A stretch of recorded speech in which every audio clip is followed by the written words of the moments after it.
ഒരു പ്രാവശ്യം കൂടെ ഗ്രേസ് ടി വിയിൽ ഇന്ന് രാവിലെ പ്രഭാത സന്ദേശവുമായി നിങ്ങളെ അഭിസംബോധന ചെയ്ത് സംസാരിപ്പാൻ യേശുരാജാവ് ഒരുക്കിയ നല്ല സമയത്തിനും അവസരത്തിനുമായി ഞാൻ ദൈവസന്നിധിയിൽ സ്തോത്രം ചെയ്യുകയാണ്. യേശുവിൻ്റെ കൃപയാൽ നിങ്ങളെല്ലാവരും അനുഗ്രഹമായിരിക്കുന്നു എന്ന് ഞാൻ വിശ്വസിക്കുകയാണ്. നിങ്ങളുടെ പ്രാർത്ഥന ഞങ്ങൾക്ക് വലിയ കോട്ടയാണ്. ഗ്രേസ് ടി വിയുടെ പ്രവർത്തനങ്ങളെ ഓർത്തും ഈ ടീമിൽ പ്രവർത്തിക്കുന്ന ദൈവദാസന്മാരെ ഓർത്തും ഈ പ്രോഗ്രാമിനെ ഓർത്തും നിങ്ങൾ പ്രാർത്ഥിക്കുന്നതിൽ വളരെ സന്തോഷമുണ്ട്.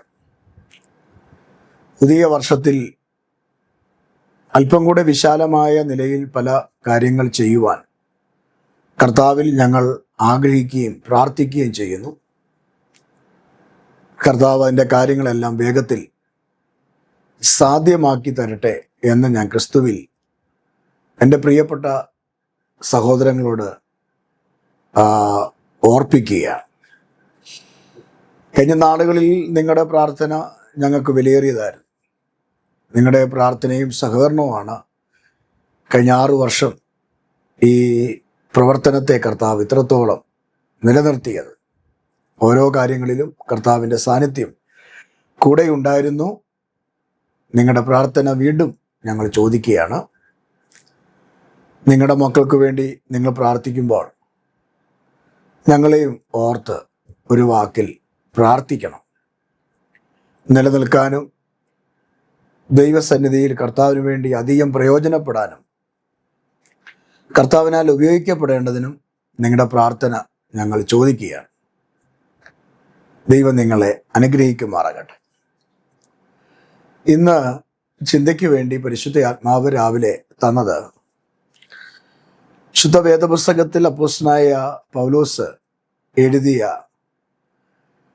കാരാഗൃഹ ലേഖനങ്ങളിൽ ഒരു ലേഖനമായ ഫിലിപ്പിയ ലേഖനത്തിൽ നിന്നാണ്. അതിൻ്റെ 4 അധ്യായങ്ങളാണ് ആ ലേഖനത്തിൽ ഉൾക്കൊള്ളിച്ചിരിക്കുന്നത്. അപ്പോസ്തലനായ പൗലോസ് ബന്ധിക്കപ്പെട്ട് കിടക്കുമ്പോൾ, കൈകൾ ചങ്ങലധാരിയായി റോമിലുള്ള കാരാഗൃഹത്തിൽ പൗലോസ് കിടക്കുമ്പോൾ, താൻ ക്രിസ്തുവിൽ സമ്പാദിച്ച സഭയോട് ഉത്തരവാദിത്വമുള്ളവനായി, വാത്സല്യമുള്ളവനായി, മാത്രമല്ല സഭയുടെ ഇടുങ്ങിയ അവസ്ഥയിലും സാമ്പത്തികമായ ഞെരുക്കങ്ങൾ അനുഭവിക്കുമ്പോഴും മുടങ്ങാതെ പൗലോസിൻ്റെ മിഷൻ യാത്രയെ സപ്പോർട്ട് ചെയ്യുവാൻ, സഹായിക്കുവാൻ ഈ സഭ മുൻപന്തിയിൽ നിന്നു എന്ന് പൗലോസ് പറയുകയും, അതുകൊണ്ട് പൗലോസ് ആ സഭയെ തൻ്റെ വാക്കുകളാൽ പരിശുദ്ധാത്മാവിൻ്റെ നിറവോടുകൂടെ ഉറപ്പിക്കുകയും ചെയ്യുന്ന അനുഗ്രഹിക്കപ്പെട്ട ഒരു ഭാഗമാണ് ഫിലിപ്പിയ ലേഖനം. കർത്താവിൻ്റെ ദാസന്മാര് ആസിയയിൽ വചനം പ്രസംഗിച്ചുകൊണ്ടിരിക്കുമ്പോൾ അവിടെ പ്രസംഗിക്കരുത് എന്ന് പറഞ്ഞ് അവിടുത്തെ ശുശ്രൂഷ പരിശുദ്ധാത്മാവ് വിലക്കി ശേഷം പൗലോസ് ദൈവസന്നിധി പ്രാർത്ഥിക്കുകയും ആരാധിക്കുകയും ദൈവത്തോട് അടുത്ത പ്ലാനെ കുറിച്ച് ചോദിച്ച് സമർപ്പിക്കുകയും ചെയ്യുമ്പോൾ മക്കദോനിയിൽ നിന്നൊരു വിളി തനിക്ക് ലഭിച്ചതായി ദർശനത്തിൽ കാണുകയും പിറ്റേന്ന് പൗലോസും ശീലാസും മക്കദോനിലേക്ക് പോകുന്ന ഒരു യാത്രയാണ് അപ്പോസ്തല പ്രവൃത്തി 16-ാം അധ്യായത്തിൽ നമുക്ക് കാണാനായിട്ട് കഴിയുന്നത്. ആ യാത്രാമധ്യേ ഫിലിപ്പിയ പട്ടണത്തിലെത്തുകയും അവിടെ ഒരു സഭ ആരാധിക്കുവാനായിട്ട് ഇല്ലാതെ വന്ന കാരണത്താൽ, ഒരു സുനഗോഗ് ആ പട്ടണത്തിൽ ഇല്ലാതെ വന്ന കാരണത്താൽ പൗലോസും ശീലാസും പ്രാർത്ഥനാ നേരം പുഴവക്കത്ത് പോയി പ്രാർത്ഥിക്കുകയും വചനം പറയുകയും ചെയ്തു. അങ്ങനെ പുഴവക്കത്ത് കേട്ട ദൈവശബ്ദത്തിൻ്റെ മുമ്പിൽ ആ സ്ഥലത്ത് രക്താംബരം എന്ന് പറയുന്ന വസ്തു വിറ്റുകൊണ്ടിരുന്ന ഒരു കച്ചവടക്കാരിയായ ലുദിയ എന്ന് പറയുന്ന ഒരു സഹോദരിയുടെ ഹൃദയത്തെ പരിശുദ്ധ ആത്മാവ് തുറന്നു. പരിശുദ്ധാത്മാവ് തുറക്കണം. ഞാൻ എല്ലാ ദിവസവും രാവിലെ നിങ്ങളോട് എത്ര വലിയ സന്ദേശം പറഞ്ഞാലും അരമണിക്കൂർ കുത്തിയിരുന്ന് സംസാരിച്ചാലും പരിശുദ്ധാത്മാവ് തുറന്നെങ്കിൽ മാത്രമേ ഇതിൻ്റെ ആ ദൂതിൻ്റെ ആഴം മനസ്സിലാകത്തുള്ളൂ. അല്ലെങ്കിൽ ചുമ്മാ ചേമ്പലയിൽ വീണ വെള്ളം പോലെ മനസ്സിൽ നിന്ന് അത് തൂങ്ങിപ്പോകും. എന്നാൽ പരിശുദ്ധാത്മാവ് തുറന്നാൽ അതൊരു അനുഗ്രഹമാണ്. അപ്പോൾ ഈ സന്ദേശമൊക്കെ കേൾക്കുമ്പോൾ നിങ്ങൾ പ്രാർത്ഥിക്കണം കേട്ടോ. പരിശുദ്ധാത്മാവേ, ഈ ദേവദാസൻ പറയുന്ന വാക്കുകൾ എനിക്കൊന്ന് മനസ്സിലാകാൻ വേണ്ടി, അതെനിക്കൊന്ന് അംഗീകരിക്കാൻ വേണ്ടി, അതിൽ നിന്നുള്ളൊരു വിടുതൽ കിട്ടാൻ വേണ്ടി എൻ്റെ ഹൃദയത്തെ ഒന്ന് തുറക്കണേ എന്ന് പറഞ്ഞ് പ്രാർത്ഥനയോടെ ഈ സന്ദേശം കേട്ടാൽ, എൻ്റെ സന്ദേശം മാത്രമല്ല, നിങ്ങൾ മറ്റുള്ളവരുടെ സന്ദേശങ്ങൾ കേൾക്കുന്നവരാണല്ലോ, അതൊക്കെ ഹൃദയത്തിൻ്റെ അകത്ത് പതിയപ്പെടണമെങ്കിൽ പരിശുദ്ധ ആത്മാവ് ഹൃദയത്തെ തുറക്കുന്ന ഒരു അനുഭവം ഉണ്ടായിരിക്കണം. ഇവിടെ ലുദിയ എന്ന് പറയുന്ന സഹോദരിയുടെ ആ ഹൃദയത്തെ പരിശുദ്ധാത്മാവ് തുറന്നപ്പോൾ അവിടെ സംഭവിച്ച റിസൾട്ട്, അവളുടെ വീട് പിന്നത്തേതിൽ ഒരാരാധന ആലയമായി മാറി. അവളും അവളുടെ കുടുംബവും സ്നാനപ്പെട്ട് യേശുവിനോട് ചേർന്നു. അപ്പോസ്തലന്മാരെ വീട്ടിൽ കൈക്കൊണ്ടു. അപ്പോസ്തലന്മാർ അവർക്ക് വേണ്ടി പ്രാർത്ഥിച്ചു. അങ്ങനെ ഫിലിപ്പിയ എന്ന് പറയുന്ന പട്ടണത്തിൽ ആദ്യമായിട്ട് യേശുവിനെ ആരാധിക്കുന്ന ഒരു സഭ ഉണ്ടായി. ആ സഭയ്ക്ക് വേണ്ടിയാണ് പൗലോസ് പിന്നത്തേതിൽ റോം കാരാഗൃഹത്തിൽ ബന്ധിക്കപ്പെട്ടവനായി കിടക്കുമ്പോൾ ലേഖനം എഴുതിയത്.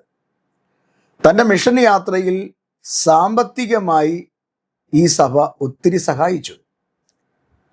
ഒരു മിഷണറി അല്ലെങ്കിൽ ഒരു ദൈവദാസൻ തൻ്റെ വേല ചെയ്യുമ്പോൾ പല രീതിയിൽ നമുക്ക് സഹായിക്കാം.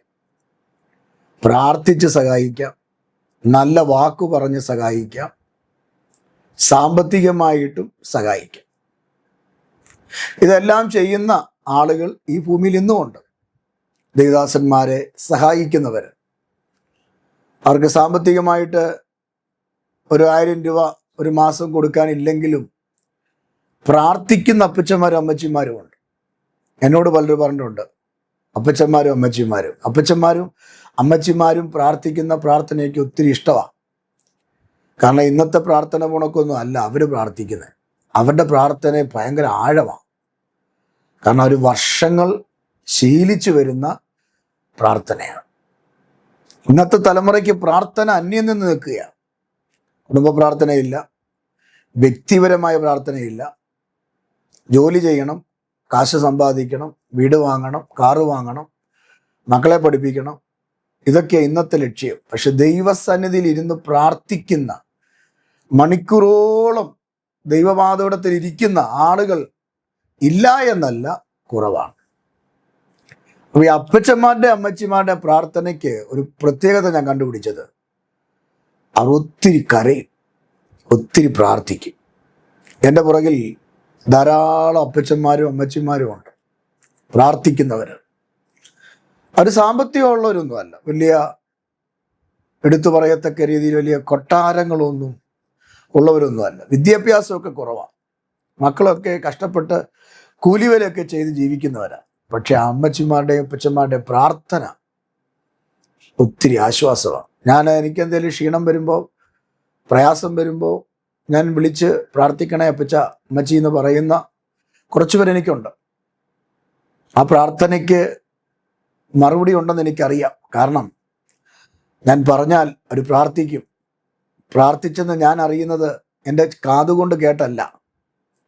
എൻ്റെ ജീവിതത്തിൽ ഞാൻ ഏത് വിഷയത്തിലാണോ ഭാരപ്പെട്ടിരുന്നത് ആ വിഷയത്തിൽ മറുപടി കിട്ടും. അപ്പോൾ എനിക്ക് മനസ്സിലായി അവർ പ്രാർത്ഥിച്ചതാണ്. അപ്പോൾ പ്രാർത്ഥിക്കുന്നവരോട് എപ്പോഴും ഒരു നന്ദി ഉണ്ടായിരിക്കണം. ദൈവവേലയിൽ നമ്മെ സഹായിക്കുന്നവരുണ്ട്, അവരോട് എപ്പോഴും നമുക്ക് നന്ദി ഉണ്ടായിരിക്കണം. അവരുടെ ഇല്ലായ്മയെന്നായിരിക്കും, മക്കൾക്ക് കൊടുക്കേണ്ടത് മാറ്റിവെച്ചായിരിക്കും നമ്മളെ സഹായിക്കുന്നത്. അവർക്ക് വേണ്ടി പ്രാർത്ഥിക്കണം. അവരെ ഓർക്കണം. പൗലോസ് ഇവിടെ തന്നെ സഹായിക്കുന്നവരെ ഓർത്തു. അങ്ങനെ ഓർത്തിട്ട് പൗലോസ് പറയുകയാണ്, ഫിലിപ്പിലേഖനം 4-ാം അധ്യായം 19-ാമത്തെ വാക്യം, എൻ്റെ ദൈവമോ നിങ്ങളുടെ ബുദ്ധിമുട്ടുകളൊക്കെയും മഹത്വത്തോടെ തൻ്റെ ധനത്തിനൊത്തവണ്ണം ക്രിസ്തുയേശുവിൽ പൂർണ്ണമായി തീർത്തു തരും. പൗലോസ് സഭയെ നോക്കി പറയുകയാണ്, കാരാഗ്രഹത്തിൽ കിടന്ന് പറയുകയാണ്, ബന്ധിക്കപ്പെട്ടനെ കിടന്ന് പറയുകയാണ്. കാരണം എന്തെന്നറിയാമോ? പൗലോസ് റോം കാരാഗ്രഹത്തിൽ തടവറയിൽ കിടക്കുമ്പോൾ ഈ ലേഖനം എഴുതുകയാണ്. പണശേഖരണം നടത്തി എപ്പഫ്രാത്തോസ് വഴി പൗലോസിന്റെ കയ്യിൽ ഈ സഭ എത്തിച്ചിരുന്നു. സാമ്പത്തിക ഭദ്രതയുള്ള ഒരു സഭയല്ല. ഞാൻ അതിൻ്റെ ചരിത്രം പഠിച്ചപ്പോൾ മനസ്സിലായ ഇടുക്കമുള്ള സഭയാണ്. എങ്കിലും ദൈവവേലയെ സപ്പോർട്ട് ചെയ്യുവാൻ ആ സഭ വളരെ മുൻപന്തിയിലായിരുന്നു. അതുകൊണ്ട് തൻ്റെ കാതിൽ കേട്ട സഭയുടെ ദാരുണമായ അവസ്ഥകൾ, ബുദ്ധിമുട്ടുകൾ അവർ കേട്ടപ്പോൾ പൗലോസ് പറയുകയാണ്, എഴുതി അയക്കുകയാണ്, പ്രിയപ്പെട്ടവരെ, എൻ്റെ ദൈവമോ, കണ്ടോ പൗലോസ് പറയുക, എൻ്റെ ദൈവം, മറ്റാരുടെ ദൈവമല്ല, എൻ്റെ ദൈവം. ഉറപ്പുണ്ടായിരിക്കണം, എൻ്റെ ദൈവം. എത്ര പേർ പറയും എൻ്റെ ദൈവം? ചാക്കോച്ചാൻ്റെയും ചിന്നമ്മയുടെയും ദൈവം എന്നല്ല പറയണ്ടേ. അപ്പുറത്ത് താമസിക്കുന്ന സുശീലയുടെ ദൈവം എന്നല്ല പറയണ്ടേ. അപ്പുറത്ത് താമസിക്കുന്ന തോമസ് കുട്ടിയുടെ ദൈവം എന്നല്ല പറയണ്ടേ. അബ്രഹാമിൻ്റെയും ഇസഹാക്കിൻ്റെയും യാക്കോബിൻ്റെയും ദൈവം എന്നല്ല നമ്മൾ പറയണ്ടേ. നമ്മൾ പുതിയ നിയമ വിശ്വാസികളാണ്. അവരെ സ്മരിക്കണ്ട, ഓർക്കണ്ട എന്നല്ല പറയുന്നത്, തെറ്റിദ്ധരിക്കരുത്. നമ്മൾ പ്രാർത്ഥിക്കുന്നത് യേശുവിനെ ഓർത്തുകൊണ്ട് പ്രാർത്ഥിക്കണം. യേശു എൻ്റെ ദൈവമാണെന്ന് പറയാൻ നമുക്ക് തൻ്റെ ഇടം ഉണ്ടായിരിക്കണം. യേശു എൻ്റെ ദൈവമാണെന്ന് പറയാൻ ആർജവം ഉണ്ടായിരിക്കണം. ഏത് പബ്ലിക്കിൽ നിന്നുകൊണ്ട് എൻ്റെ യേശു, എൻ്റെ യേശു എന്ന് പറയാൻ ധൈര്യമുള്ളവരായിരിക്കണം ഒരു ക്രിസ്തീയ ദൈവ പൈതൽ. ഇവിടെ പൗലോസ് പറയുക, എൻ്റെ ദൈവമോ, എന്നിട്ട് പറയുകയാണ്, നിങ്ങളുടെ ബുദ്ധിമുട്ടൊക്കെയും മഹത്വത്തോടെ തൻ്റെ ധനത്തിനൊത്തവണ്ണം ദൈവം തീർത്തു തരും. കുറവുകളെ നിറവുകളാക്കുന്ന ദൈവം. ജീവിതത്തിൽ കുറവില്ലാത്ത ആരുമില്ല.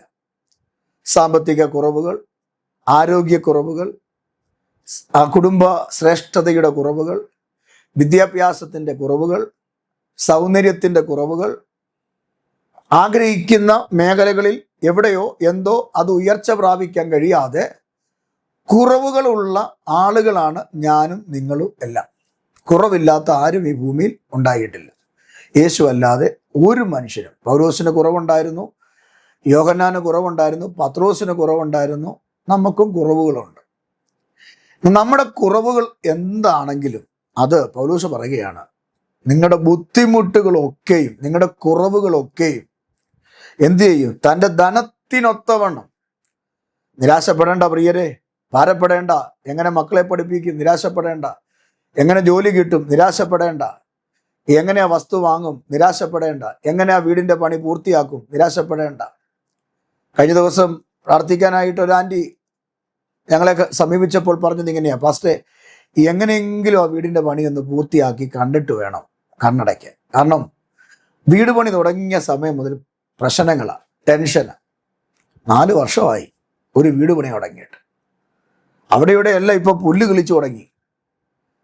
വെച്ച കട്ടളയൊക്കെ പായൽ പിടിച്ച് ഉണങ്ങി കൊട്ടയടിച്ച് കിടക്കുകയാണ്.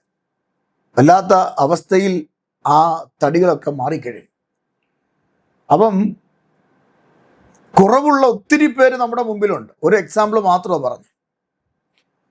ജീവിതത്തിൽ രക്ഷപ്പെടണമെന്ന് ആഗ്രഹമുണ്ടായിട്ട് രക്ഷപ്പെടാൻ കഴിയാതെ നിരാശയുടെ പടുകുഴി കിടക്കുന്ന പ്രിയപ്പെട്ടവരുണ്ട്. ഞാൻ അങ്ങനെയുള്ള പ്രിയപ്പെട്ടവരോട് ഇന്ന് രാവിലെ പറയുകയാണ്, എൻ്റെ ദൈവം. പറ, നിങ്ങൾ പറ, നിങ്ങൾ ഇരിക്കുന്ന ഇരിപ്പിടത്തിൽ നിന്ന് പറ, എൻ്റെ ദൈവം. ഈ സന്ദേശം കേട്ടുകൊണ്ടിരിക്കുമ്പോൾ നിങ്ങൾ പറ, എൻ്റെ യേശു, എൻ്റെ യേശു എൻ്റെ ബുദ്ധിമുട്ടുകളൊക്കെയും യേശുവിൻ്റെ ധനത്തിനൊത്തവണ്ണം, യേശുവിൻ്റെ ആ ശക്തിക്കൊത്തവണ്ണം. ഇവിടെ പൗലോസ് പറയുന്നു, ദൈവത്തിൻ്റെ ധനത്തിനൊത്തവണ്ണം ക്രിസ്തു യേശുവിൽ. അപ്പൊ ആരിലാണ് തീർത്തു തരുന്ന ദൈവം? ക്രിസ്തു യേശുവിൽ അത് തീർത്തു തരും. എന്തെങ്കിലും ദൈവം ചെയ്യുന്നെങ്കിൽ അത് ക്രിസ്തുവേശുവിലാണ്. ക്രിസ്തുവേശുവിൽ നിന്റെ ബുദ്ധിമുട്ട് തീരും പ്രിയരെ. ക്രിസ്തുവിൽ നീ വിശ്വസിച്ചാൽ മതി, ക്രിസ്തുവിനോട് നീ പ്രാർത്ഥിച്ചാൽ മതി. പൗലോസിന്റെ കയ്യിൽ കുറവ് വന്നപ്പോൾ നിറവ് വരുത്തുന്ന ഒരു സഭയാണ്, അഥവാ ദൈവത്തിൻ്റെ കരത്തെയാണ് ഈ ഭാഗത്ത് നമുക്ക് കാണാൻ കഴിയുന്നത്. വേദപുസ്തകത്തിൽ കുറവ് വന്നതും പിന്നീട് ആ കുറവ് ദൈവനാമത്തിൻ്റെ മഹത്വത്തിന് വേണ്ടി അത് അനുകൂലമായി ദൈവം തീർത്തതും നമുക്ക് കാണാൻ കഴിയും. യേശു കർത്താവ് 3 ദിവസം ഒരു പർവ്വതത്തിൽ പ്രസംഗിച്ചിട്ട് ശിഷ്യന്മാരോട് പറഞ്ഞത്, ഇവർക്ക് ഭക്ഷിപ്പാൻ കൊടുപ്പേ. ശിഷ്യന്മാർ പറഞ്ഞു, ഞങ്ങളുടെ കയ്യിലൊന്നും ഇല്ല, ഒരു കുറവാണ്. 5000-ലധികം പുരുഷാരം നിറഞ്ഞു നിൽക്കുന്ന ജനത്തിന് 12 ശിഷ്യന്മാരുടെ കയ്യിൽ ഒന്നുമില്ല. യേശു ഒരു വാക്കുത്തരിച്ചു, അവർക്ക് ഭക്ഷിപ്പാൻ കൊടുപ്പേ. സ്വാഭാവികമായി ശിഷ്യന്മാർ ടെൻഷൻ അടിച്ച് കാണും, നെഞ്ച് കലങ്ങി കാണും. കാരണം യേശു പറഞ്ഞു കഴിഞ്ഞു കൊടുക്കണോ. ഇനി ജനമെല്ലാം ഈ 12 പേരെ നോക്കിയിരിക്കും. എവിടുന്ന് കൊടുക്കും? എൻ്റെ ഭാഷയെ പറഞ്ഞാൽ അവിടെ ഒരു തട്ടുകട പോലുമില്ല, വിജനമായ സ്ഥലമാണ്.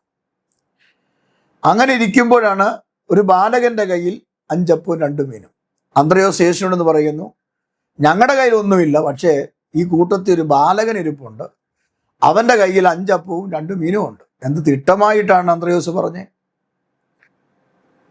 യേശു പറഞ്ഞു, കൊണ്ടുവരിക. പിതാവാം ദൈവത്തിങ്കിലേക്ക് നോക്കി യേശു പ്രാർത്ഥിച്ച് അത് തൻ്റെ ശിഷ്യന്മാരുടെ കയ്യിൽ കൊടുത്തു. കുറവുള്ള അപ്പം, കുറവുള്ള മീന് ദൈവം നിറച്ചെടുത്തെങ്കിൽ, നിറച്ചെടുക്കുക മാത്രമല്ല, തിന്ന് തൃപ്തരായതിന് ശേഷം, വേദപുസ്തകത്തിൽ അങ്ങനെ വായിക്കുന്നത്, തിന്ന് തൃപ്തരായതിന് ശേഷം 12 കൊട്ട മീതിയെടുത്തു. അപ്പൊ കുറവ് നികത്തുന്ന ഒരു ദൈവം, കുറവ് നികത്തുന്ന ഒരു ദൈവം, 12 കൊട്ട മീതിയാക്കി തരുന്ന ഒരു ദൈവം. ആ ദൈവത്തെ എത്ര വിശ്വസിക്കുന്നു? അങ്ങനെയെങ്കിൽ ഇന്ന് പറ, എൻ്റെ ദൈവമോ എൻ്റെ ബുദ്ധിമുട്ടുകളൊക്കെയും ദൈവത്തിൻ്റെ ധനത്തിനൊത്തവണ്ണം ക്രിസ്തുവേശുവിൽ തീർത്തു തരുമെന്ന് പറ. ഇവിടെ ഇതാ 5 അപ്പം കൊണ്ടും 2 മീനും കൊണ്ടും 5000-ലധികം പുരുഷാരത്തെ നിറച്ചെടുത്തിട്ട്, അവരുടെ വയറ് നിറച്ചു കൊടുത്തിട്ട് 12 കൊട്ട മീതിയാക്കി.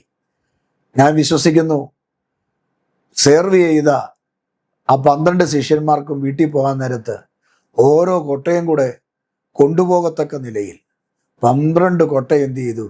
മീതി കിട്ടി. മറ്റൊരു ഭാഗത്ത് നമ്മൾ കാണുന്നു,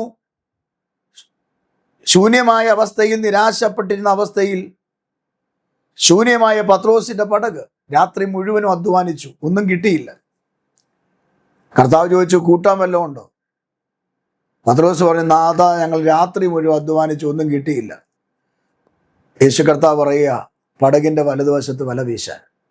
വീശി പെരുത്ത മത്സ്യക്കൂട്ടം നിറഞ്ഞു. അപ്പൊ ശൂന്യമായ തലത്തിൽ പെരുത്ത മത്സ്യക്കൂട്ടത്തെ കൊണ്ട് നിറച്ച് പത്രോസിന്റെ പടകിനെ ശൂന്യമാക്കിയ അവസ്ഥയിൽ നിന്നും നിറവ് കൊടുത്ത് സഹോദര പടകും കൂടെ നിറയ്ക്കത്തക്ക നിലയിൽ വല കീറുമാറ് അനുഗ്രഹിച്ച ഒരു യേശുവിനെ നിങ്ങൾ ഇന്ന് രാവിലെ മറക്കരുത്.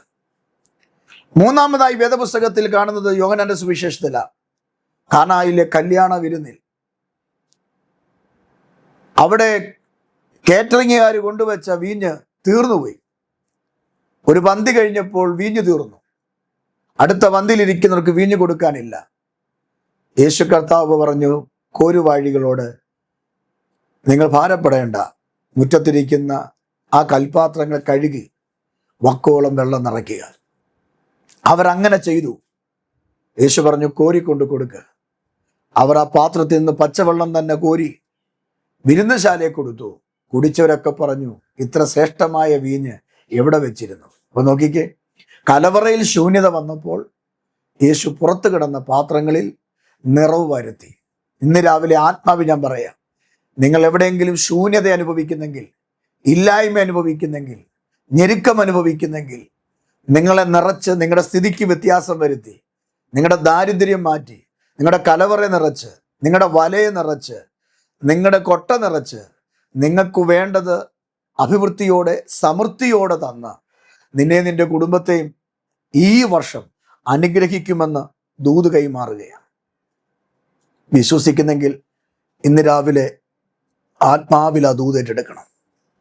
നിറവ് തരും, ശൂന്യത മാറും, അവസ്ഥയ്ക്ക് മാറ്റം വരും. അങ്ങനെയാണെങ്കിൽ ഇങ്ങനൊരു നിറവ് നിനക്ക് ഉണ്ടാകണമെങ്കിൽ ചെയ്യേണ്ട കാര്യം കൂടെ ഞാൻ പറഞ്ഞു തരാം. നീ ചെയ്യേണ്ടത് എന്താണ്? 23 സങ്കീർത്തനത്തിൽ ഇങ്ങനെ വായിക്കുന്നു, 1-ാം വാക്യം, യഹോവ എൻ്റെ ഇടയനാകും. ദൈവം നിനക്ക് ഇടയനാണെങ്കിൽ നിനക്കൊരു ബുദ്ധിമുട്ടും വരില്ല. പച്ചയായ പുൽപ്പുറങ്ങളിൽ നിന്നെ നടത്തും, സ്വസ്ഥതയുള്ള വെള്ളത്തിന്റെ അരികെ അവൻ നിന്നെ കിടത്തും.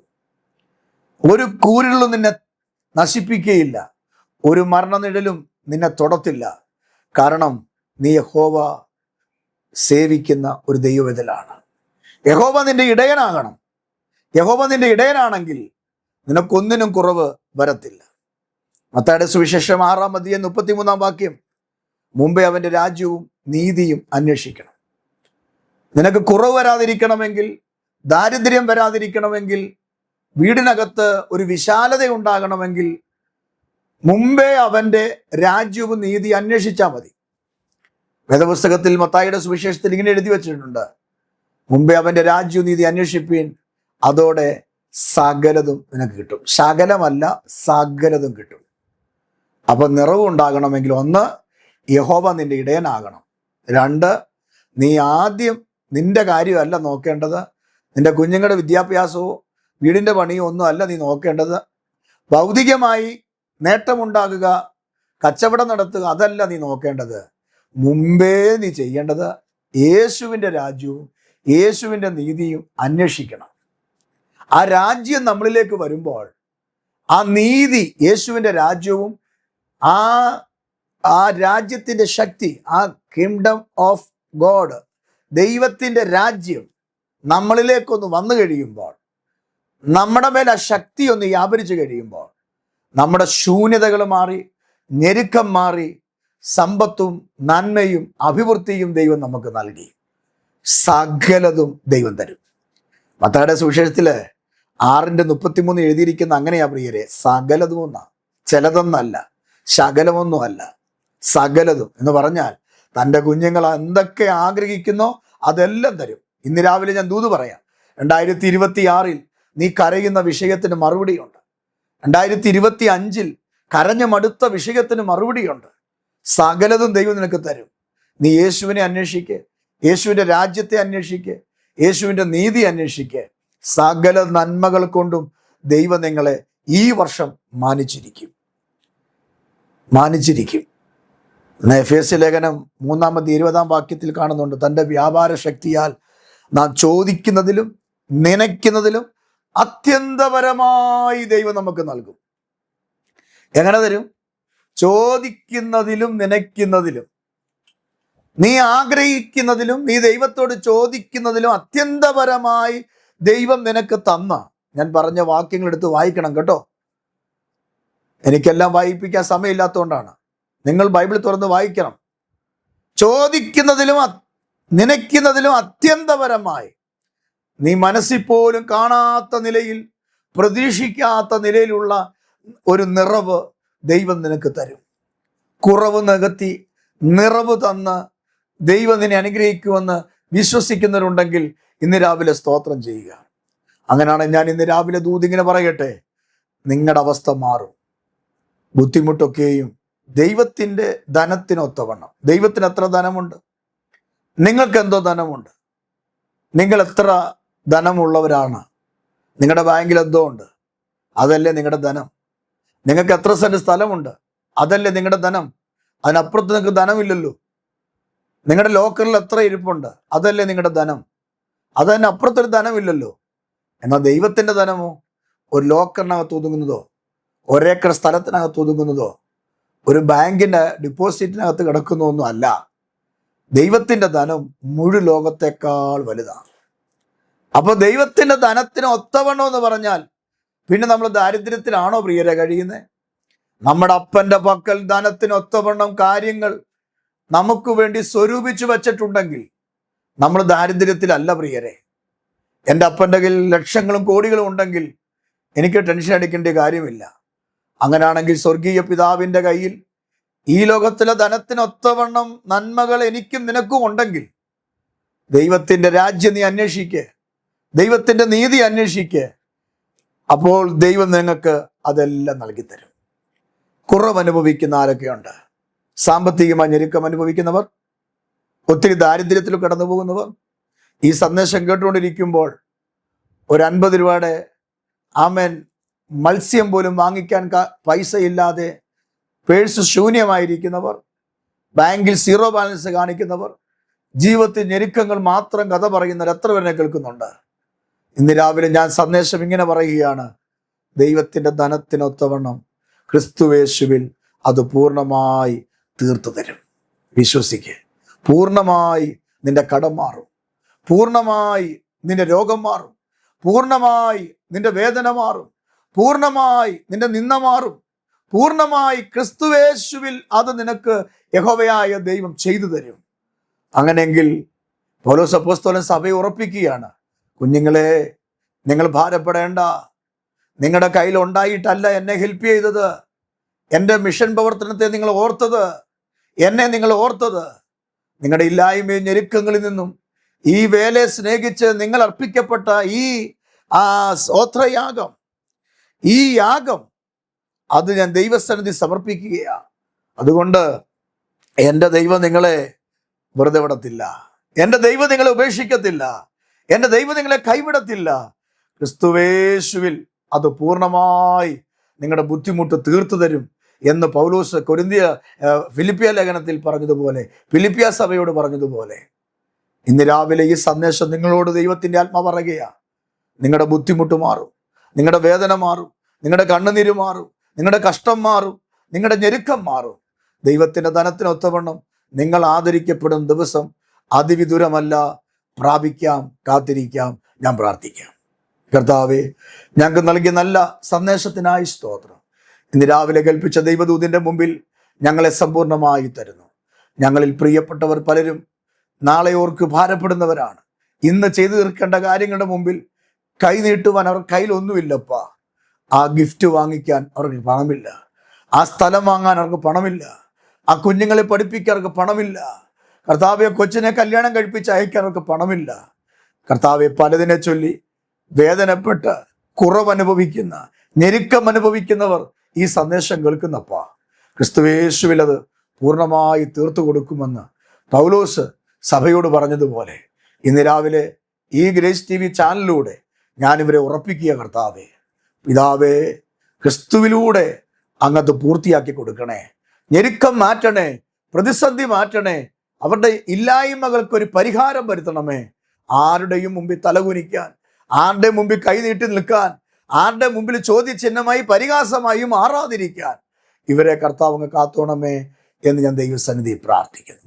പിതാവിൻ്റെയും പുത്രൻ്റെയും പരിശുദ്ധാത്മാവിൻ്റെ നാമത്തിൽ ഈ വചനം വെച്ച് ഞാൻ ഇവരെ അനുഗ്രഹിച്ചു പ്രാർത്ഥിക്കുന്നു. ക്രിസ്തുവിൽ വാഴട്ടെ, ക്രിസ്തുവിൻ്റെ നന്മ ഉണ്ടാകട്ടെ, ക്രിസ്തുവിൻ്റെ ശക്തി ഇവരെ വ്യാപരിക്കട്ടെ.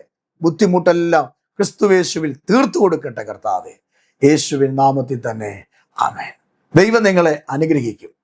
ഇന്ന് രാവിലെ വ്യത്യസ്തമായൊരു ദൂതാണ് കർത്താവ് എൻ്റെ പക്കൽ നൽകിയത്. ഇത് ആയിരങ്ങൾക്ക് ആശ്വാസമാകട്ടെ. മറ്റുള്ളവർക്കൊന്ന് ഷെയർ ചെയ്യണേ. ഈ പ്രവർത്തനത്തെ പരിചയപ്പെടുത്തണം. കർത്താവ് നിങ്ങളെ അനുഗ്രഹിക്കും. നിങ്ങളുടെ ഞെരുക്കം മാറും. ധൈര്യമായിട്ടിരിക്കുക. കർത്താവ് കൂടെ ഉണ്ടെന്നേ. ക്രിസ്തുവിലെല്ലാം പൂർണ്ണമായി പരിഹരിക്കപ്പെടുമെന്നേ. ധൈര്യമായിട്ടിരിക്കുക, കരയണ്ട. ദൈവം നിങ്ങളെ മാനിക്കും. ആമേൻ.